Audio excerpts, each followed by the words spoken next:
and how Hardy is the beginning of the fading away of romanticism and beginning of modernism. So it clicked Mhm. a, I mean, it rang a bell somewhere, and I just looked That up. that rings a bell. Yes, that uh, it is it is a nice coincidence that yesterday we had that discussion, and today your session is there, and it's a paper by you that was written somewhere in 2015, if I'm not mistaken, sir. That 2015, yes. canonical poems and fading away of Fading away of romanticism. romanticism. Yes. Correct. So Three it's canonical poems, not the, Yes. but three canonical poems. three And I canonical pick, poems. yeah, I pick up Yeats, the Lake Hound. Isle of Innisfree, and I take Hardy's The Darkling Thrush, and Ezra Pound's In a Station of the Metro. Station of the Metro. Yes, sir. And So, like while returning today, I read the paper once again. I thought I should mention it today because we were discussing about it yesterday, and mhm. today you are speaking. So it's nice coincidence Yeah, that the writer of the paper is again here with us, and we were So discussing the the same paper. so the author of Fading Away of Romanticism is going to speak on the first generation romantics, the heralding Yes, of romanticism. yes, yes, yes. All right, anything that's that begins must fade away, isn't it? But the question is, has it completely faded away or not? That can be a good debate and good way of looking at it. by the way, the recording has begun. Okay. And I can start my duty now, I believe. Yeah, please. Okay, Of you are course, of supposed to course. why are you introducing me, huh? I have already spoken There are, twice and that's it. Huh. yeah, there are people who are newcomers. Okay, okay, fine, fine. Yeah. All right. Good evening, everybody. Welcome to lecture number 28 of the NET-Set mentoring series.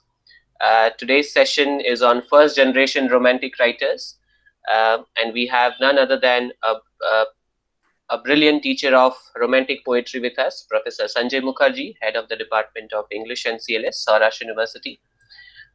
Without further ado, I would request sir to take over the session. Please, sir. Thank you, Pat. Without further ado, since we have a lot to cover, and I don't know whether I'll be able to cover in this 1 hour session or not. I would be talking about romanticism, primarily Wordsworth and Coleridge, mentioning some canonical poems, since we were discussing canonical poems. I would also like to, towards the end, if I have time, mention what has often been overlooked. Women writers, some women writers who are now, I mean, increasingly after the 1980s, gradually being given attention to. I will just mention some of the names. Probably we'll not be able to discuss about them much in this session, though. This is something, whatever we are saying. By the way, I was discussing with my departmental students today, with whom I often try out and test out sudden ideas that generate, germinate, and descend on me. And I was discussing in the context that we know a lot about romantic period, or we think that we know a lot about the romantic period.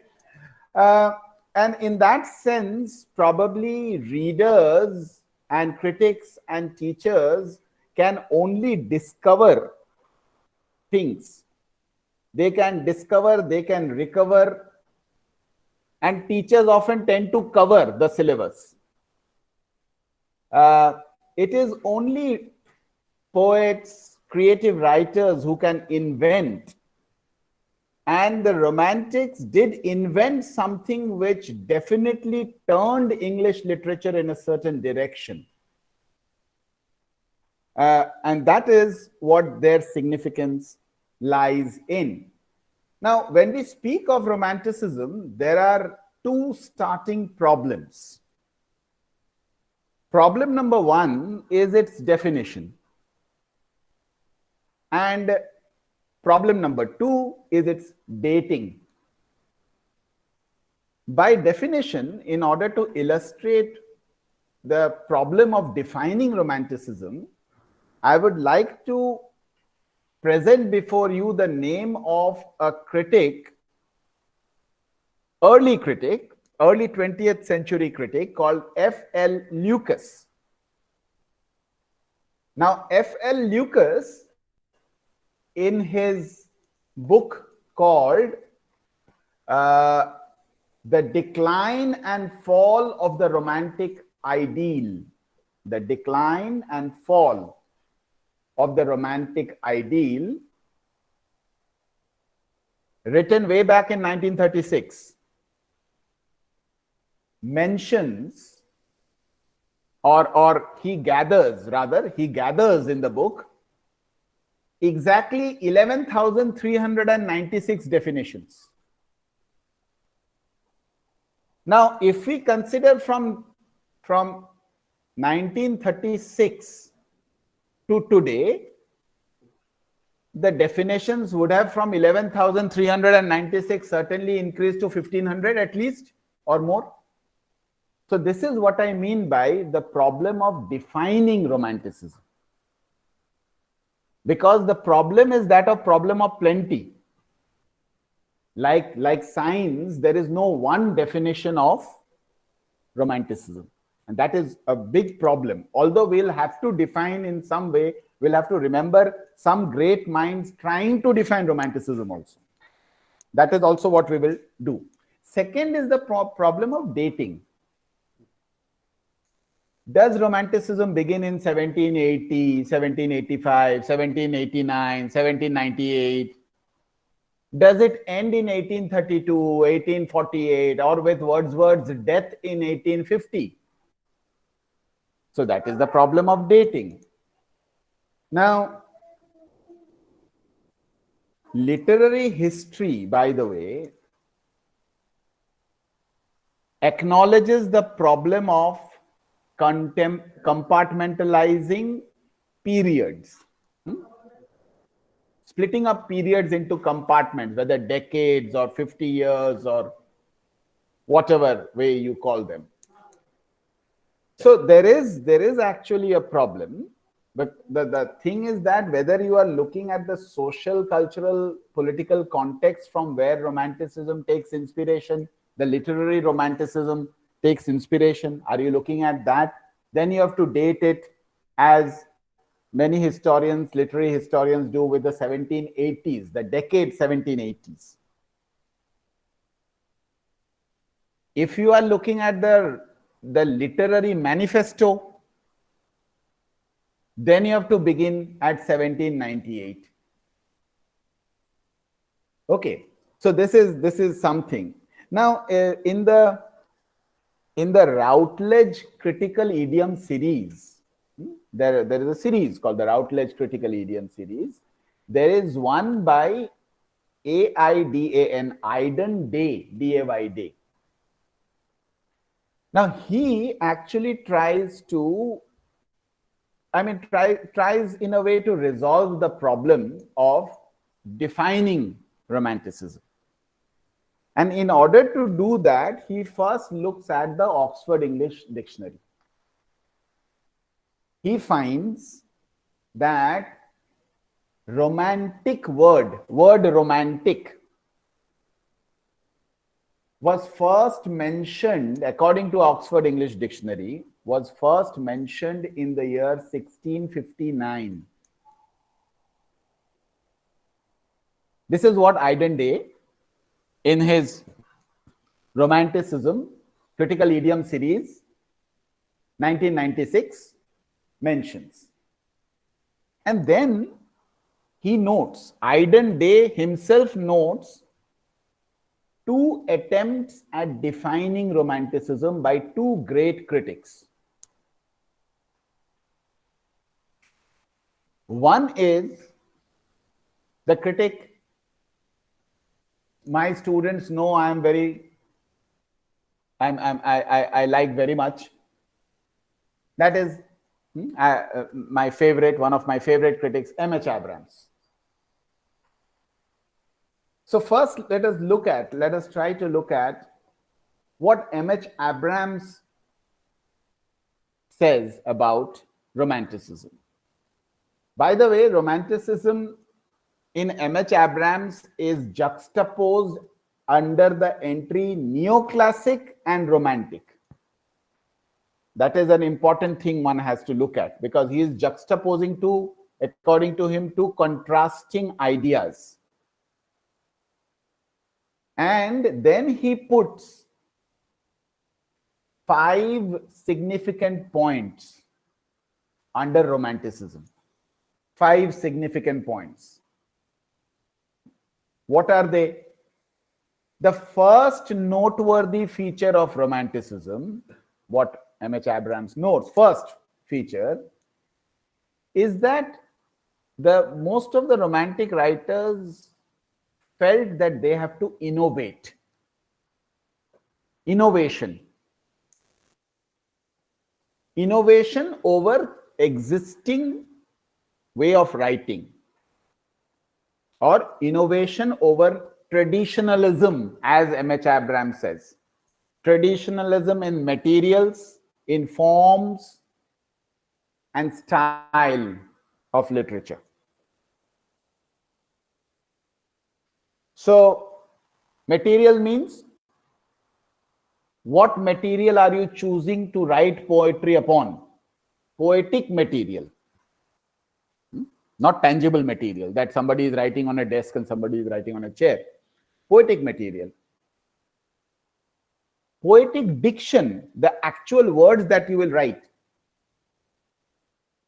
Okay, it could be. Then the emphasis, for example, that Coleridge is famous for, the emphasis on the supernatural.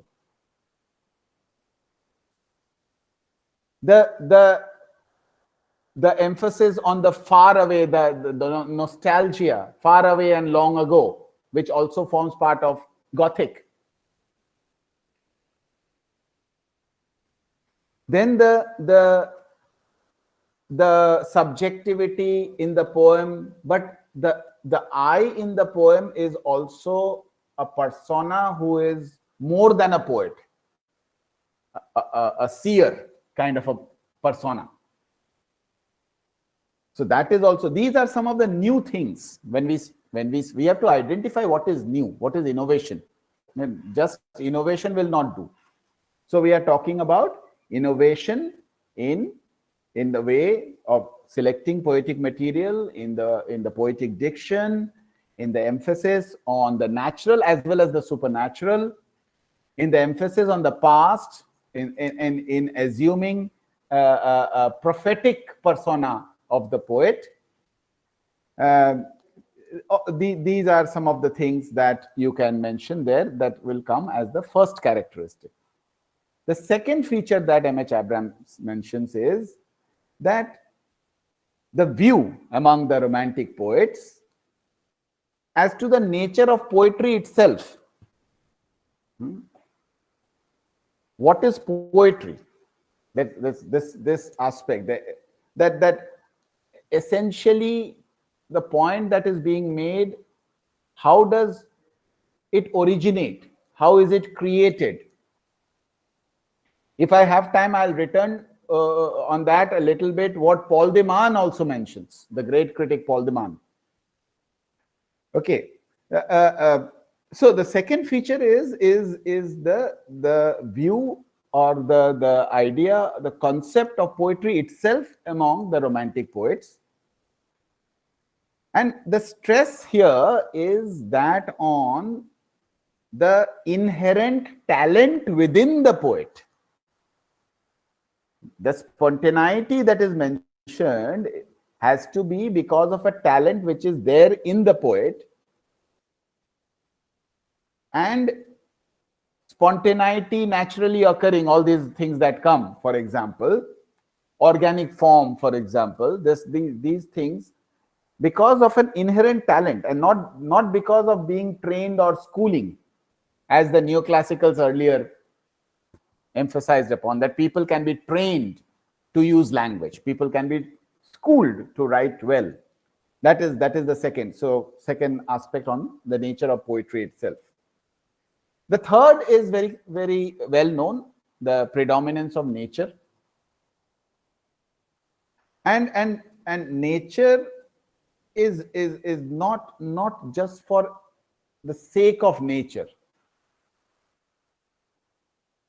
It is a force that stimulates writing. For example, when we will mention this path-breaking romantic poem, Tintern Abbey, this entire poem owes itself to the poet ruminating in nature. So it's not that I am describing nature because it looks beautiful to me. Nature, not for nature's sake, for just outer beauty, but nature has, the force of nature has a connectivity with the poet, helping in creation. The nature, which is itself a creation, has a link with the creator, who is a poet. That aspect is this. Okay. The fourth feature is that of the poetic persona I, sub I. You will find most romantic poetry has this predominance on the I. And this I often is a solitary figure,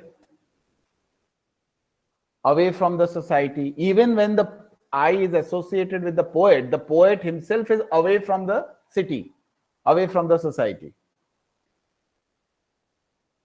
This I can also be a non-conformist, kind of a rebel, as in the second generation you will find with Shelley. Okay. It can be an outcast, somebody. And or it can be, as in the prose in romantic period, somebody who is in a quest, some elusive quest, long elusive quest.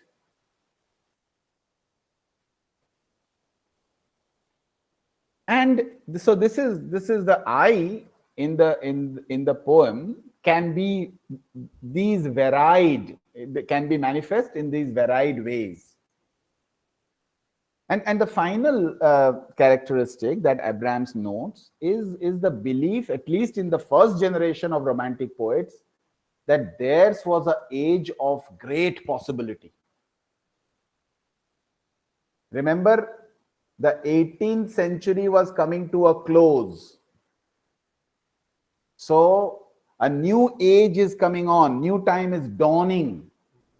Plus, with French Revolution, coming of the common man, they believed, really believed, the first generation certainly, they believed that theirs was a time of immense potential. So these are the 5 points that M.H. Abrams mentions, characteristics, in a way of trying to, if not define, then describe what is romanticism. Okay. By the way, the famous book Mirror and the Lamp by M.H. Abrams has 2 metaphors for romantic poetry. And that is why he juxtaposes neoclassic with romantic. The metaphor for neoclassic that M.H. Abrams uses is the mirror. So what does a mirror do? The mirror reflects the object, whereas the lamp that M.H. Abrams uses for romantic poetry, the metaphor of the lamp is that the beauty of any source of light, lamp is a source of light. The beauty of a source of light, like a lamp, is that it illumines itself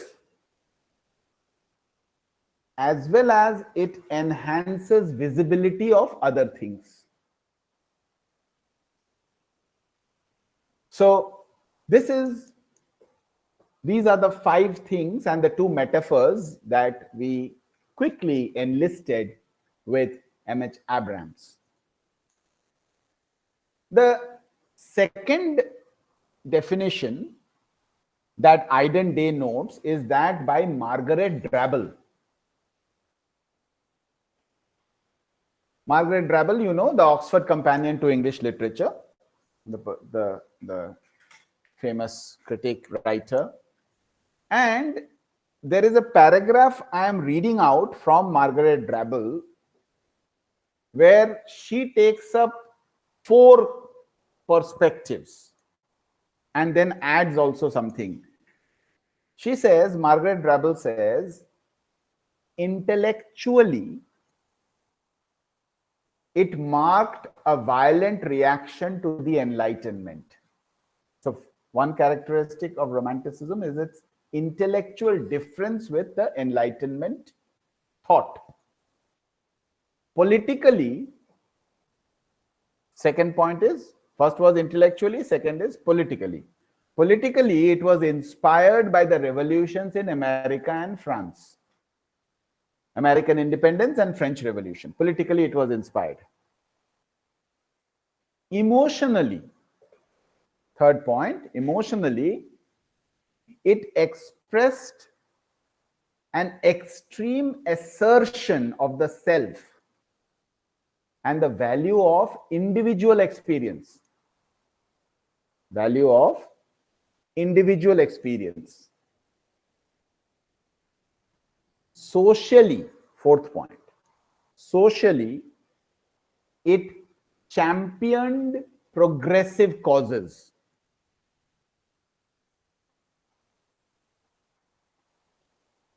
And fifth point, you can add, although 4, but fifth point, she also mentions toward the end, stylistically,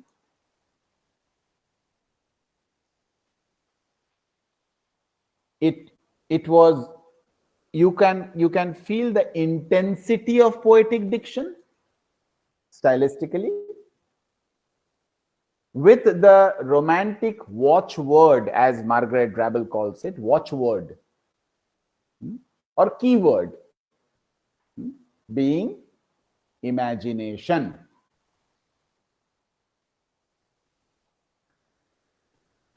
So these are the 2 attempts of trying to come to terms with the problem of trying to define Romanticism. By the way, there's a very early historian called Thomas Warton, W-A-R-T-O-N, who in between 1774 and 1781, that time, he wrote 3 volumes of history of English poetry. And there, Thomas Warton speaks. Now, when Thomas Warton is writing, the predominant intellectual idea is that of neoclassicism. But yet, this is one of the earliest literary history book that mentions Romanticism favorably, positively, when the predominant idea is of that of neoclassicism. Thomas Warton's The History of English Poetry, written in between 3 volumes, written between 1774 to 1781. Now,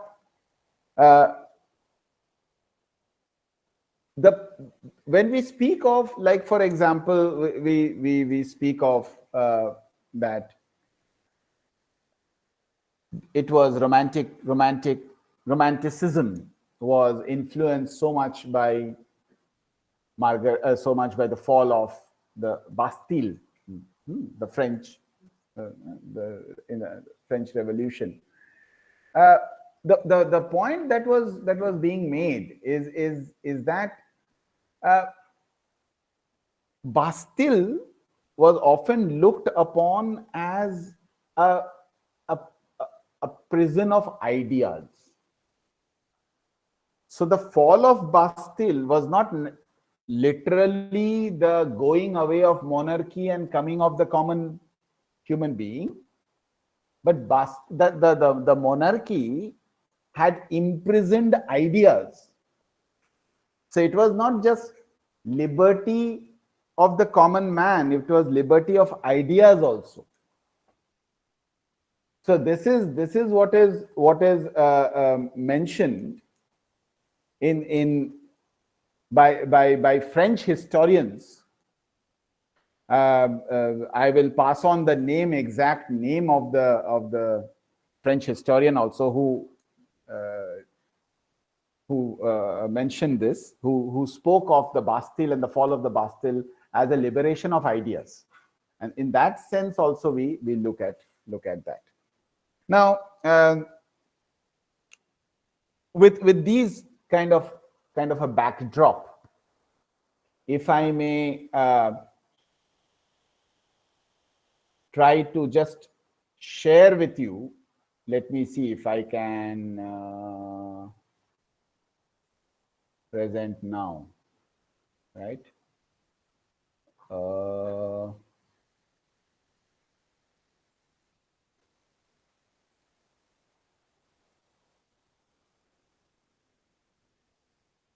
Tell me if it is coming or not. Not yet, sir. Just a second. Is this coming now? Yes. Yes. Is it visible? What is visible? Lyrical Ballad 1798. So if I may stop and have a gulp of water in the meantime, you all tell me what is so prominent here that we see. What is it that we see, and what was so important that we can mention some of the points that we enlist. So after the fall of the Bastille, etc., we begin with the Manifesto of Romanticism. This is it, right? So tell me, because we know so much about it, can we have a few responses? All right. Can we have a few responses in the chat box?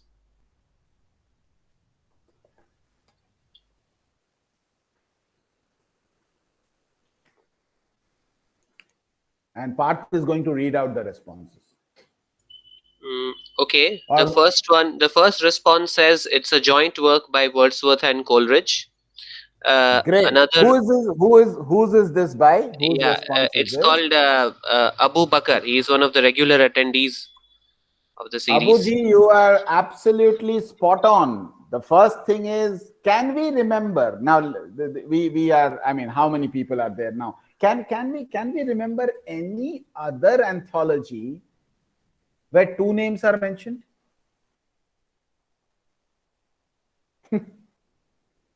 Can we remember any other anthology of poetry before or after?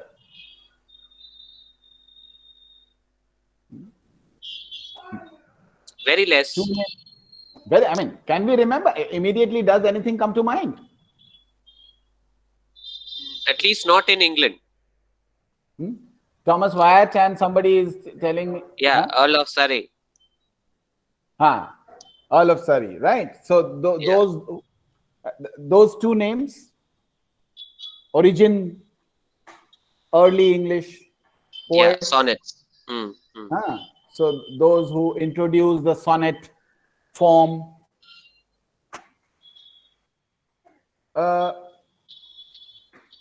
Apart from that, we don't remember anything.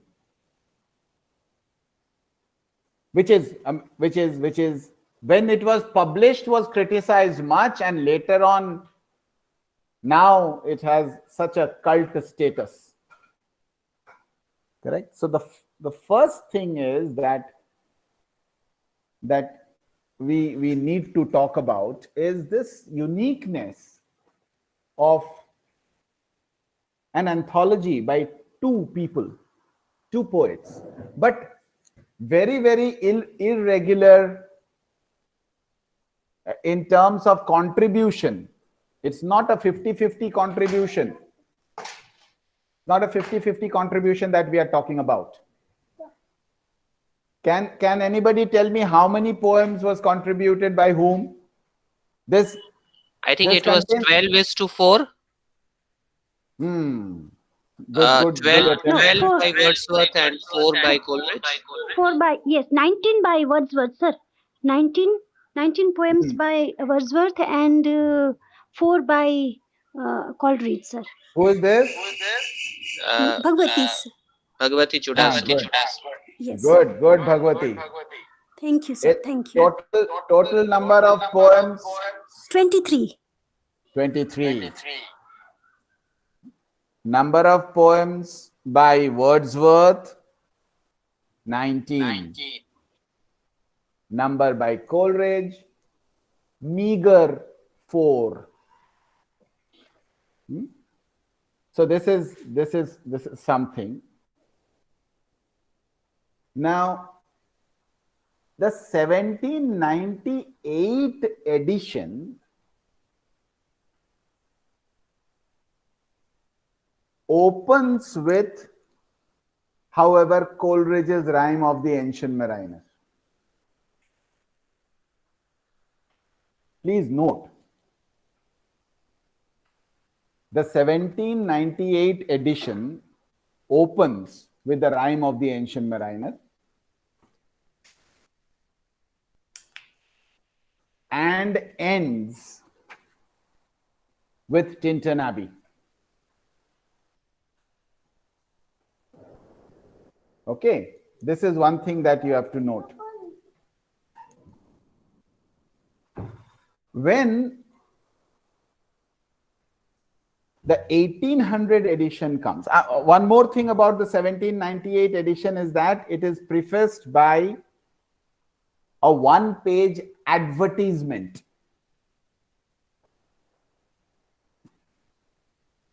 There is just a one-page advertisement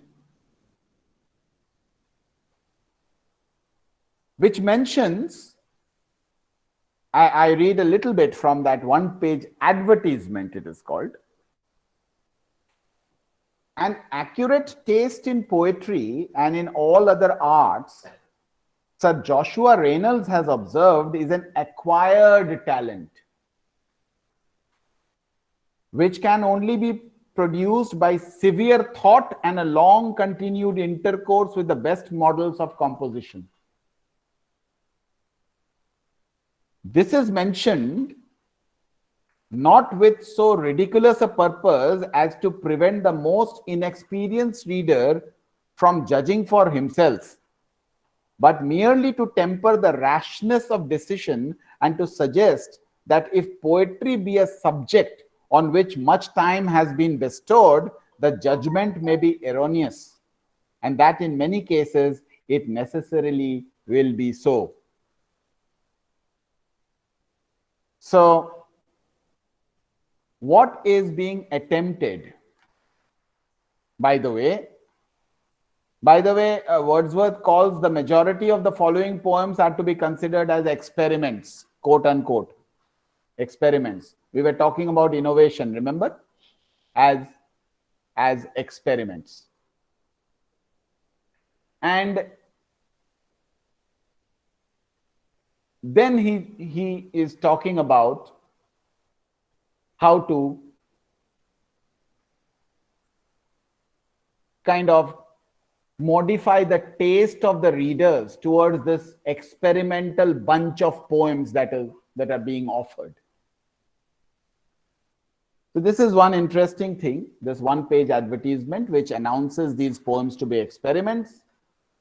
This tries to motivate the readers to see these poems in a different light, not in the old convention of poetry writing. However, this 1798 collection was severely criticized. This is also one thing that many of you know. And as a result, it brought about a change in the next 1800. Actually, it is January 1801 I am presenting to you the contents page of the next edition called the 1800 edition. Is it visible? Not much, sir. If it can be magnified a bit. Okay, here it is, magnified. Yes. Yes. Okay. We mentioned that the 1798 edition opens with Coleridge's Rime of the Ancient Mariner. Where is it here? It is certainly not the first poem. Then you go down and down and down and down and down. And you find it as the second last poem.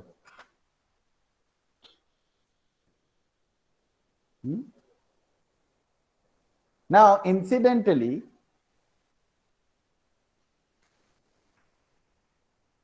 The Ancient Mariner and Tintin Abbey, the last two poems of the 1800 collection, have become the most canonical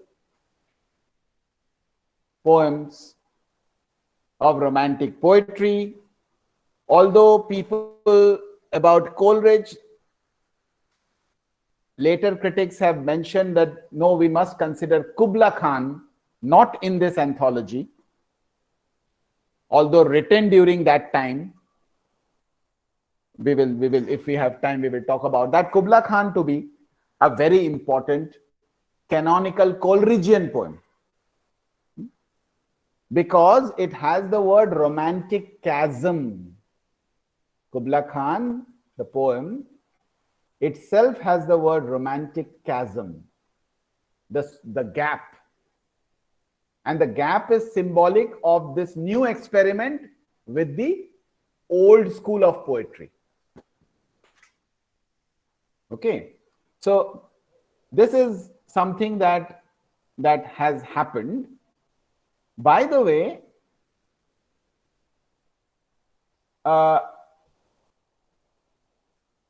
I have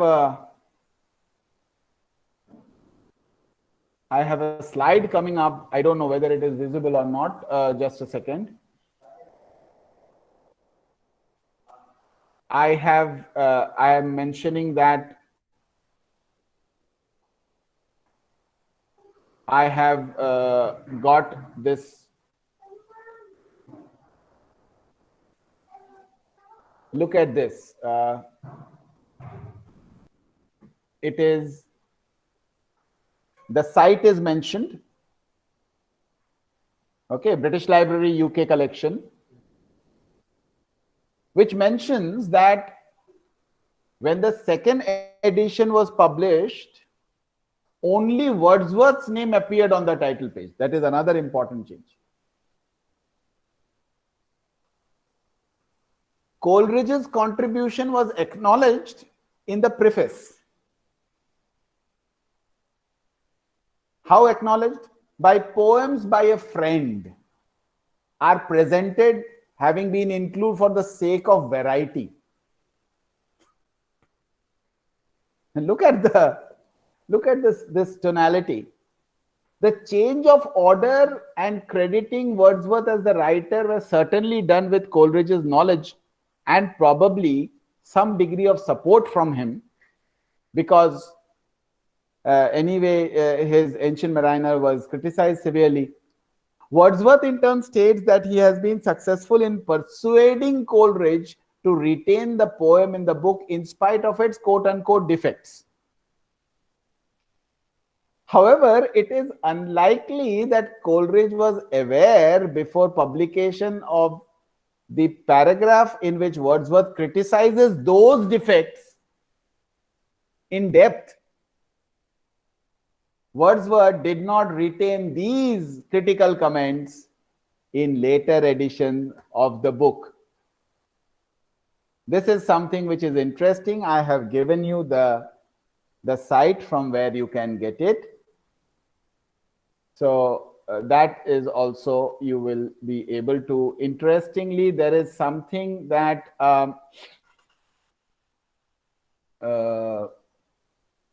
also is there. which from the same, let me see if I am able to, no, that is not coming up. Anyway, you get an idea a bit the interesting things that are that change between the 1798 and the 1800. Whereas if you look at if you look at how Coleridge recollects the division of labor for lyrical ballads, and there you find Coleridge is recollecting the division of labor for lyrical ballads in his Biographia Literaria, section number 14 or chapter number 14. And when he mentions that in this idea, I mean, first of all, both the friends discussed two cardinal points of poetry that when they were trying to form this new anthology. They discussed two important points that they would have to include. One was the power of exciting the sympathy of the reader by a faithful adherence to the truth of nature. And second was the power of giving the interest of novelty by the modifying colors of imagination. So faithful adherence and imagination. Two cardinal points. Coleridge recollects. And in this idea originated the plan of the lyrical ballads, he says, in which it was agreed that my endeavors, Coleridge says, my endeavors should be directed to the persons and characters supernatural. So it was discussed. He says, my endeavor would be directed to the persons and characters supernatural or at least romantic. Supernatural or at least romantic. Yet so as to transfer from our inward nature a human interest and a semblance of truth sufficient to procure for these shadows of imagination that willing suspension of disbelief. Famous Coleridgean phrase, that willing suspension of disbelief for the moment, which constitutes poetic faith. Poetic faith is constituted not by rationalizing, but by willingly suspending disbelief, rational disbelief for the moment. Mr. Wordsworth, on the other hand, was to propose to himself as his object to give the charm of novelty to things of every day. Faithful adherence to truth of every day, and to excite a feeling analogous to the supernatural. In other words, if I may interpret this, I would say that Coleridge's task was to make the supernatural natural, and Wordsworth's task was to make the ordinary everyday defamiliarized, if I may include Shklovsky here. And both have to be interpreted with the willing suspension of disbelief. Now we are nearing 6:45, and here I would quickly then, with this thing as what Coleridge mentions. Now this idea of imagination and that of sensory observation, by the way, it draws attention to diverse critics, and I am mentioning here Paul de Man. Paul de Man's book in mid-1980s called The Rhetoric of Romanticism. And he says that these romantic writers have often been misinterpreted They have been called primitivist, they have been called naturalistic, even pantheistic. But what Paul de Man says, that they are the first modern writers to have put into question, in the language of poetry, the ontological priority of the sensory object, primacy of our sensory perception, and then convert that into something which is beyond ordinary. You can take the example of Coleridge's poem Frost at Midnight. Okay, water converts into ice. This is an observation everybody knows. Coleridge is looking at the force in nature that can transform one state of matter into another state of matter. And that force, that invisible force, is what he calls is beyond complete comprehension. That is where you can sensorily feel water, you can sensorily feel ice, you can touch both and your skin can feel the difference between the two. But the change of the same H2O into liquid to solid state, the beautiful poem, Frost at Midnight, another very, very important poem by Coleridge. So, this is what I thought I should mention, as Paul de Man is often called a deconstructive critic, post-structuralist, and we often would think that why would he be interested into these romantic poets? But he mentions this. Besides this, he mentions one thing when we discussed about the origin of poetry, the organic nature of poetry, and he mentions that the romantic poets were aware about the limitation of language to capture the flowering of a flower.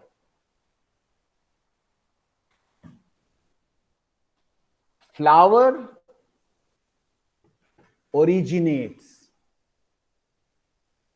but the poem does not really originate.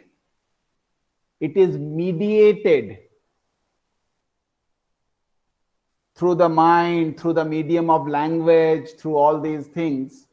And one recollects Keats, who had said that if poetry does not come to you like leaves to a tree, it might as well not come at all. So all romantic poets are worried about this natural, almost like flowering or budding of the leaves, and how poetry can also try to simulate that or come as close as possible, with the knowledge that it can never come as close as possible. That is why there is another thing when we discuss nature, that is why the primacy of nature is there.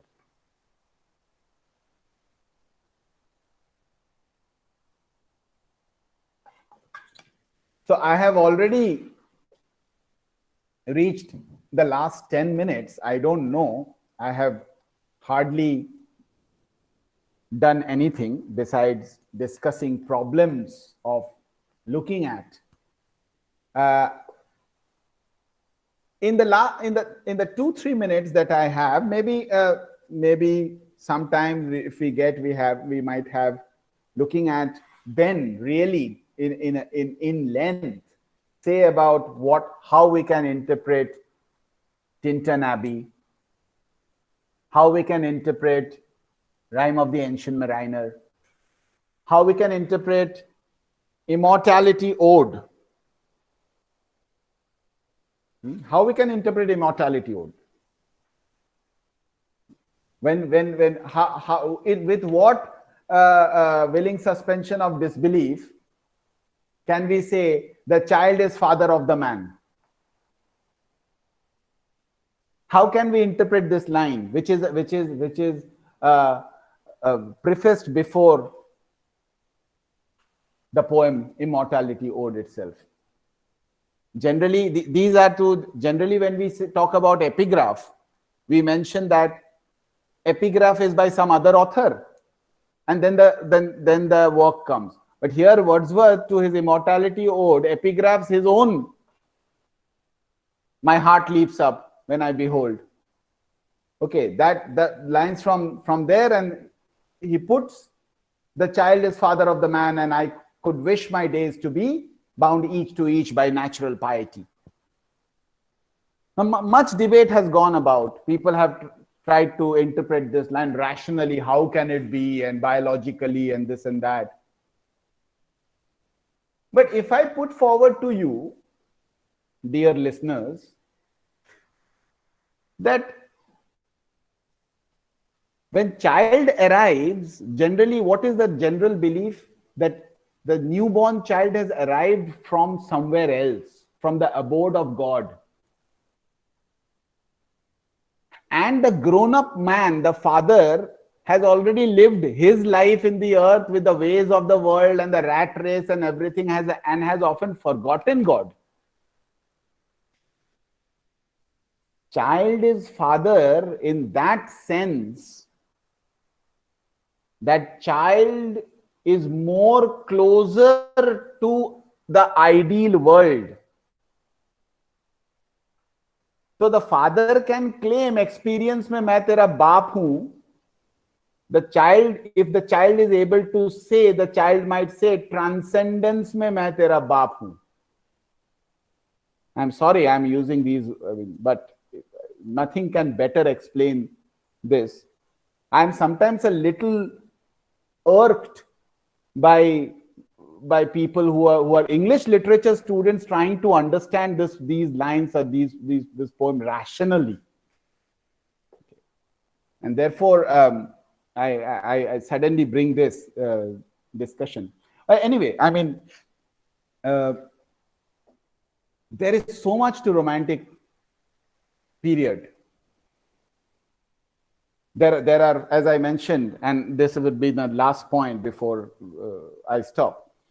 There are these women romantic poets who are looked upon only from 1990s, by the way. Charlotte Smith is one name. Anna Barbol is another name. Mary Robinson is another name. Joanna Baillie is a very famous name. Joanna Baillie. Baillie. Joanna Baillie. And Joanna Baillie, incidentally, has a 1798 statement on poetry. 1798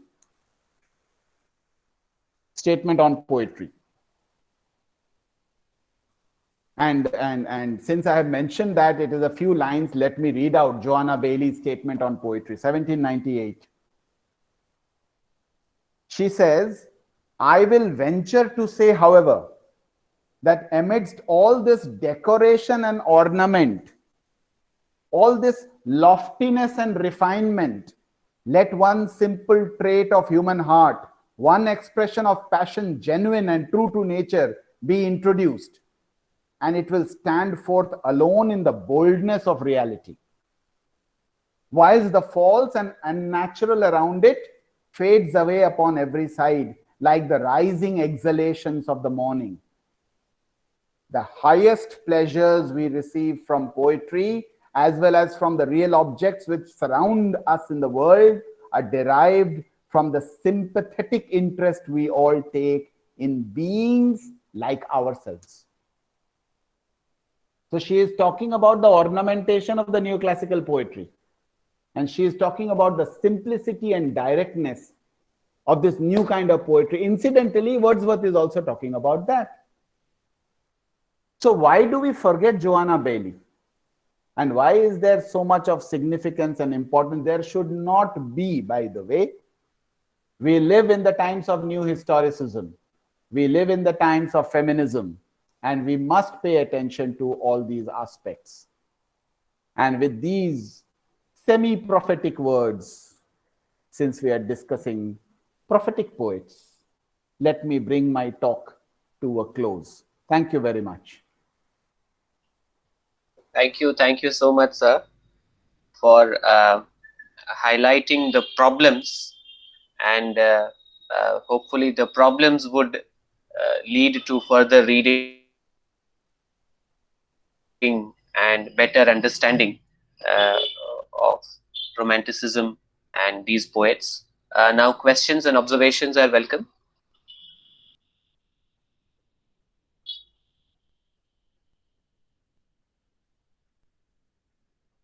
All right, while the participants are uh, maybe formulating questions, sir, there is this Oxford very short introduction to romanticism, the first page of which mentions the lines written by one of the Schlegel brothers to another one, somewhere in 1790s.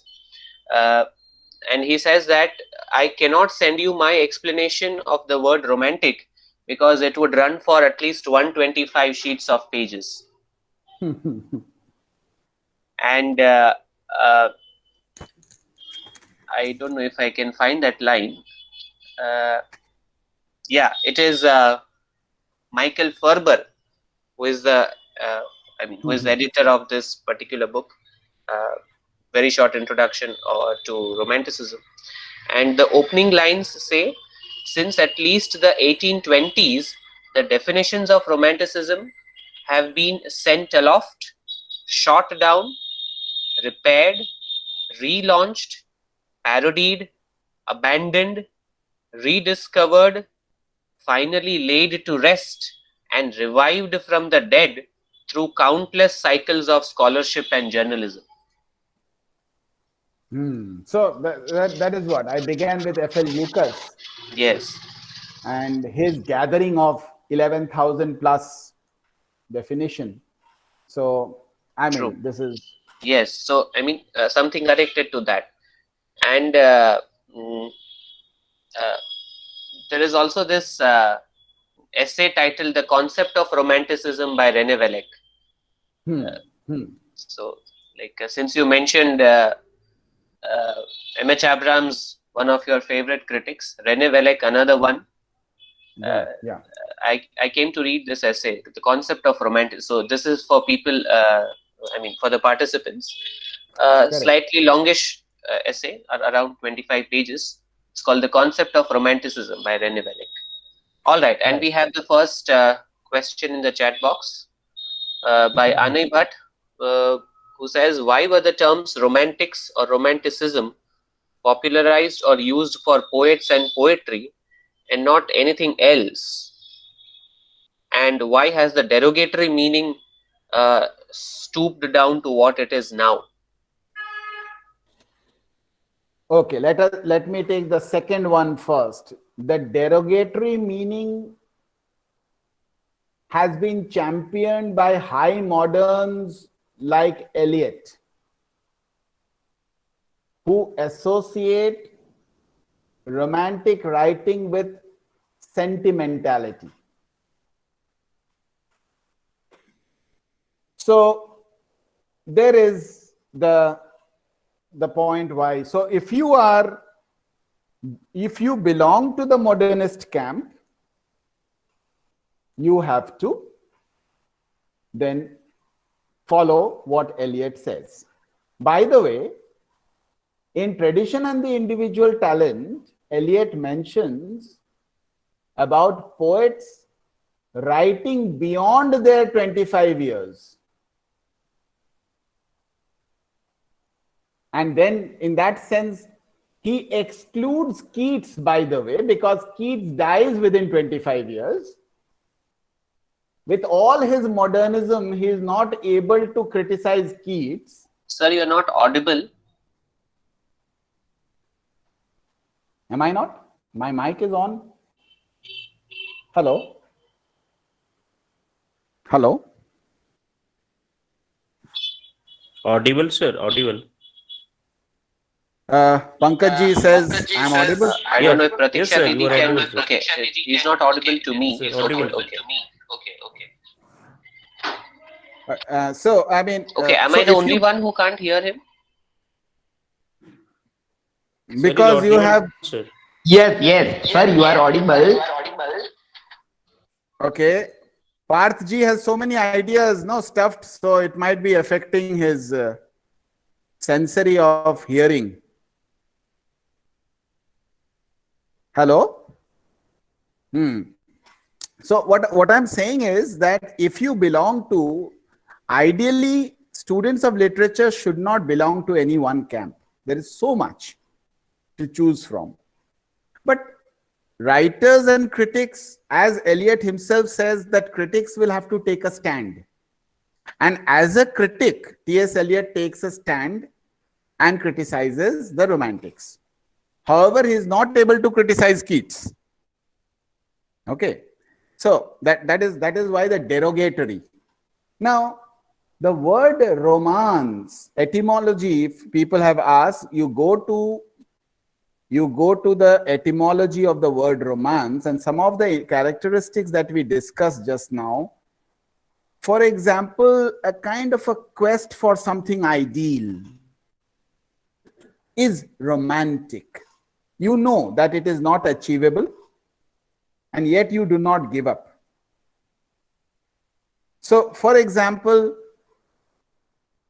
in his later life, Wordsworth realized the failure of the French Revolution.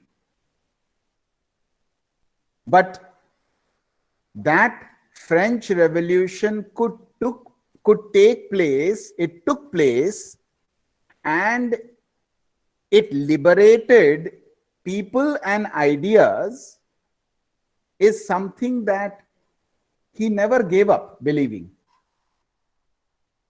So a romantic, if you look at from the etymological point of view, secondly, Romance languages are languages which are not classical languages.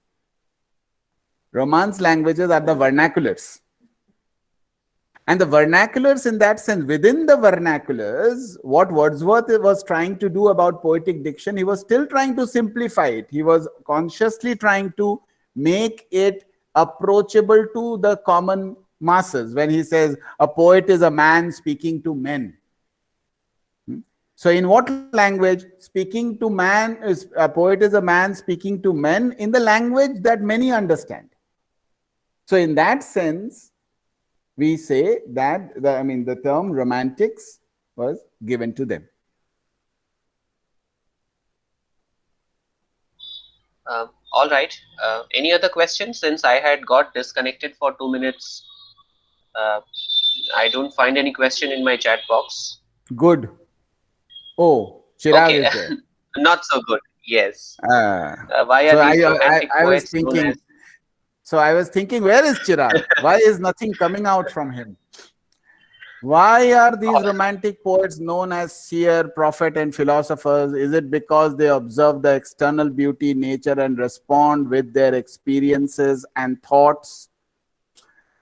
One of the meaning of romanticism is this idea, as we just discussed, of a kind of a Platonic ideal.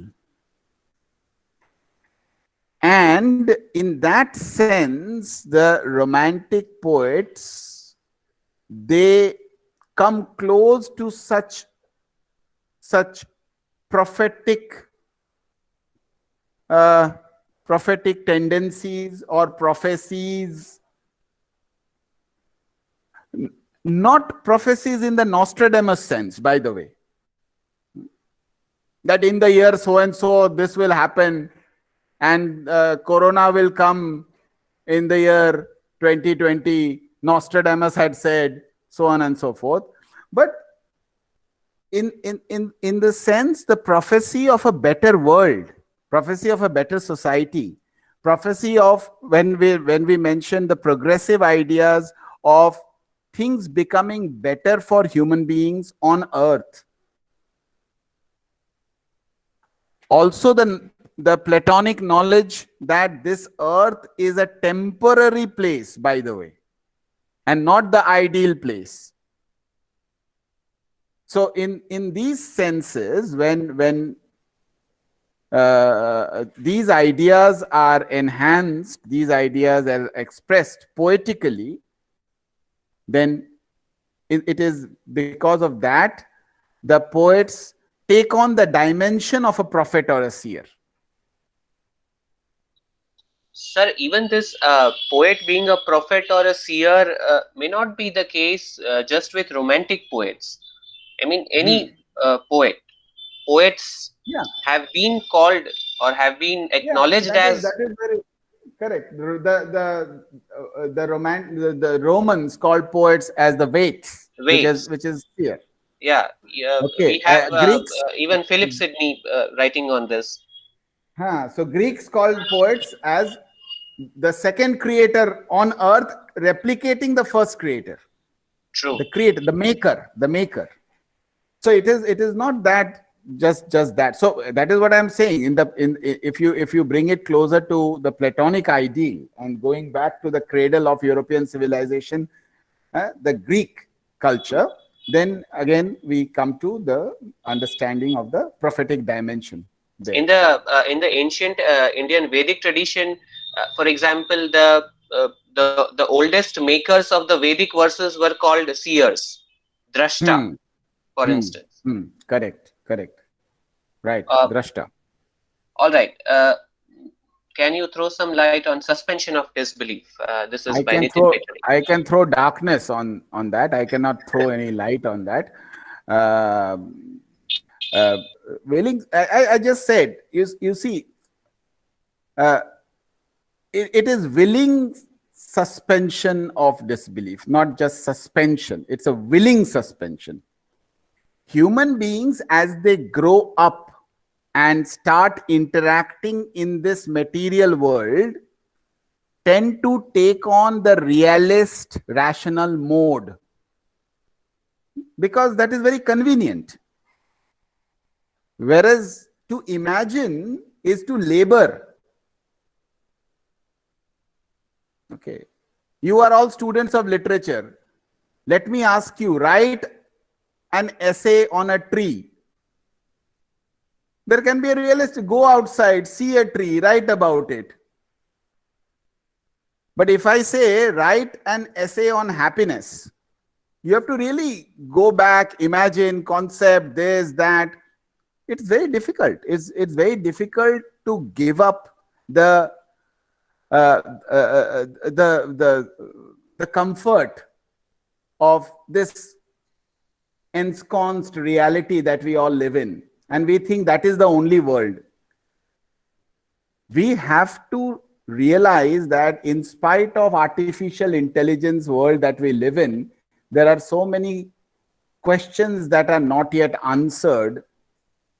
And today, let me tell you, let me share with you a friend, a senior friend of mine whom I revere a lot. His name is Arun Agnihotri. He made a statement today, and I thought it was a brilliant statement. We all live in the age of, educationally, in the age of STEM. You realize STEM, STEM? There are all these technical guys here. They will tell me, what does STEM stand for? Science, technology, Technology, engineering, engineering, mathematics. mathematics, right? We all live in the age of STEM. My friend, senior to me, I am very fortunate that he calls me a friend, Arun Agnihotri says, you need to add STEAM to STEM, STEAM. A for arts. Not all problems will be solved, Nitinji, by rationality. So Nitinji is asking me this question. I know this guy. Okay. So you need to acknowledge there is a world beyond it. You need to acknowledge what Paul de Man says, the mystery of a flowering plant. How naturally you go into concrete jungle, and between the flyovers there is a plant coming up through the concrete. How does it do it? Okay, people will say birds have dropped the seed and it is growing there and this and that. But the mystery of it, the mystery of life itself, and the mystery of what happens when we die. That even Eliot is quoting Dante and saying, the great high modernist Eliot is quoting Dante and saying, since no one ever comes back from that world without fear of infamy, I speak to you. Right? Which means Eliot is acknowledging the mystery which the Romantics, which Plato is talking about. So that is where we have to acknowledge that rationality has a limit. That is what I am saying. What is Dhwani trying to say? Long question. No, only that if female names are so important, why are they not mentioned in any history books or by critics? No, they have begun to be taken. There is a book. No, sir, I'm asking if they are mentioned in any important books or by any important critics. Yes, of course. Whom do you call important critics? If Eliot criticizes Wordsworth, does Eliot become important? No. Just because Eliot is Eliot, from a student of literature, from my point of view, I do not agree with Eliot, and I have my reasons not to agree with Eliot. Okay, so what do you consider as important? Important. I give you a name. There is a book published by Arnold Publishers, and it's simply called Romantic Literature: The Contexts. And it is by two women writers, Jennifer Breen and Mary Noble. Jennifer Breen, B-R-E-E-N, Breen, and Mary Noble. Now you will say, I have never heard of Jennifer Breen and Mary Noble. That is your problem. You will say they are not important. That is your problem. I will say, expand your horizon, know more. I have already mentioned, we live in a new historical world. We live in a feminist discourse of feminist tradition. We must acknowledge that. So that is what it is. Increasingly, it is being taken. Earlier, it was believed that there were no women writers in the Renaissance period. But then now there are anthologies of writing by women writers of the Renaissance. So let us open our eyes and let us look at that. Millie is saying, how can romantic poets be studied under the theory of what? Decentralization. What is theory of decentralization?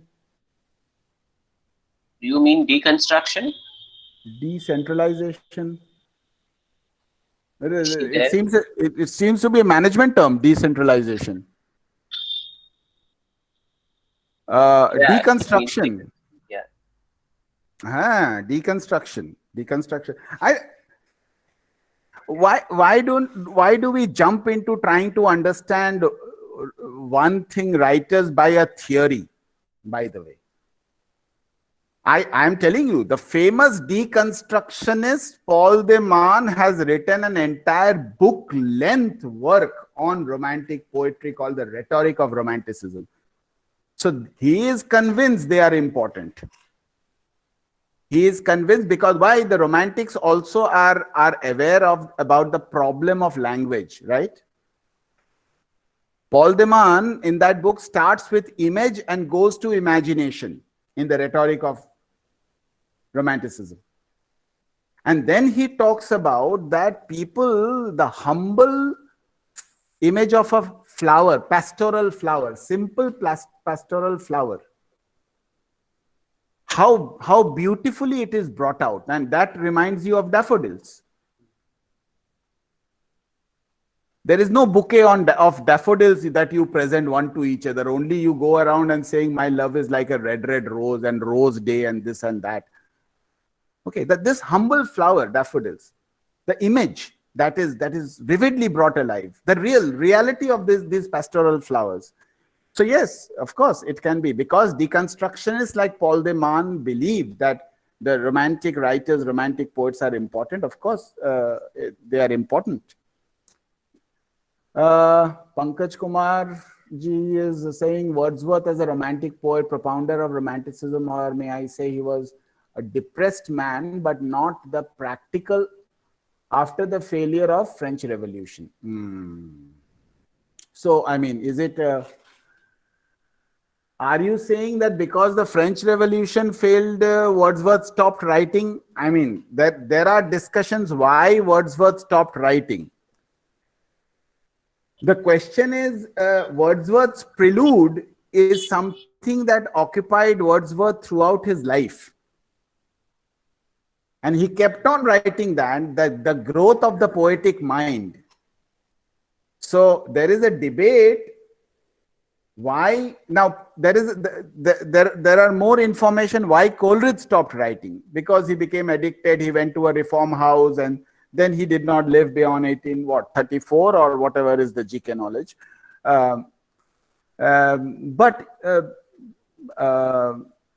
Practical words and I think what he's trying to ask is, is there a sort of turn or shift in Wordsworth's poetry after the failure of French Revolution? It is said that Wordsworth became a little more conventional as he aged. This is what is.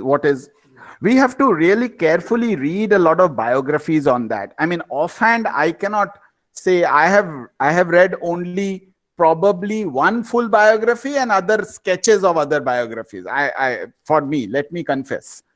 So I am not in a position to really say that he declined. Okay.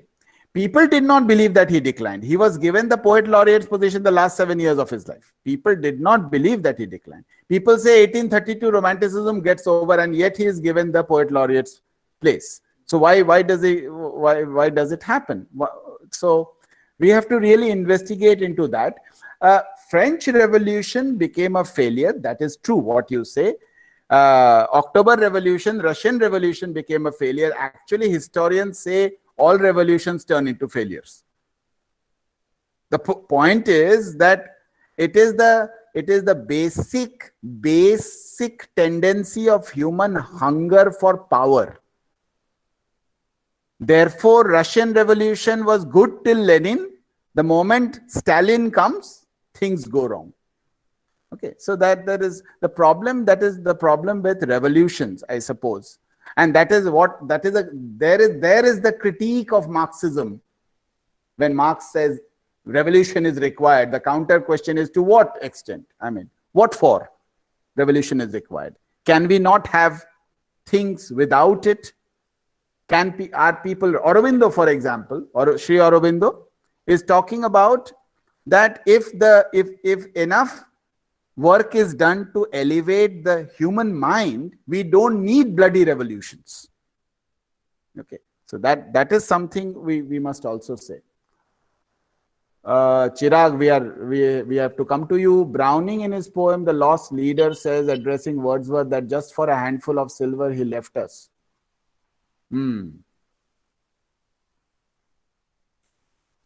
Was Browning being unhappy because his wife did not become the poet laureate